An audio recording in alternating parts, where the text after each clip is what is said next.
शिवपुत्र कार्तिकेय ने महाराक्षस तारकासुर का वध करके देवलोक में एक बार फिर शांति स्थापित की। परंतु तारकासुर के तीनों पुत्र अपने पिता की मृत्यु का प्रतिशोध अवश्य लेंगे। उन्होंने प्रण लिया कि वे देवलोक की शांति को सदा के लिए नष्ट कर देंगे। तीनों असुरों ने ब्रह्मादेव की कठोर तपस्या आरंभ की। कमलाक्ष ने स्वयं को सागर में डुबोकर तप किया। तारकाक्ष नरकाग्नि के मध्य बैठकर तप करने लगा और विद्युन्माली वृक्ष से उल्टा लटककर वर्षों तक तपस्या करता रहा। हजारों वर्षों की कठोर तपस्या के पश्चात ब्रह्मादेव प्रकट हुए। असुर जानते थे कि यदि वे अमरत्व मांगेंगे तो ब्रह्मादेव उनकी इच्छा अस्वीकार कर देंगे। तब असुरों ने ब्रह्मादेव से एक वरदान मांगा।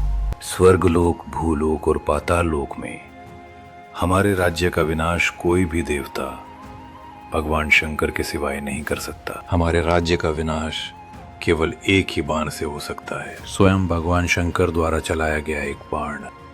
तथास्तु। उस वरदान ने देवलोक की शांति और संतुलन को भंग कर दिया। त्रिपुर ने देवलोक के वैभव, उसकी गरिमा और उसके अहंकार को चूर चूर कर दिया। कोई भी देव उन असुरों का कुछ भी बिगाड़ नहीं सकता था और वे असुर भगवान शंकर के अत्यंत बड़े भक्त थे।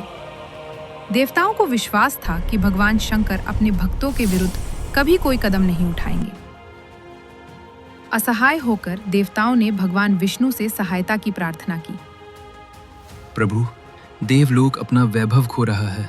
भगवान शंकर स्वयं कोई कदम नहीं उठाएंगे। यदि हमने अब भी कुछ नहीं किया तो आने वाले युगों तक असुर हम पर शासन करेंगे। पापी को पाप करने के लिए विवश करना होगा। हमें असुरों की शिव आराधना को रोकना होगा। तब विष्णुदेव ने एक पुरुष की रचना की।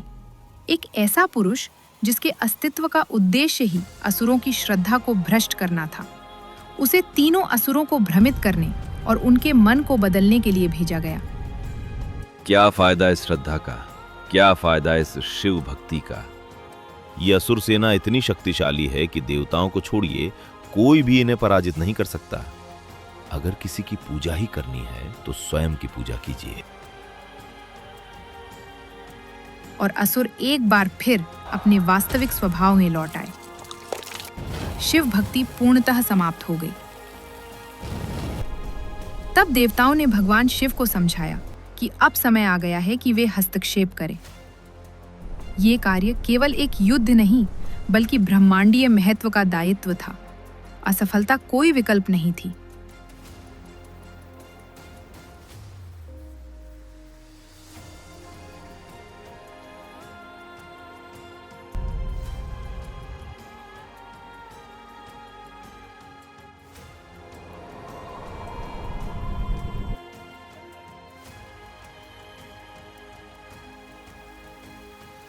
संपूर्ण पृथ्वी ही भगवान शंकर का रथ बन गई।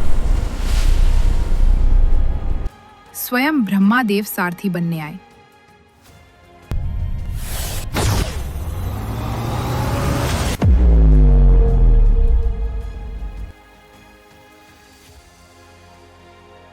और अंततः देवलोक में फिर से शांति और संतुलन लौट आया।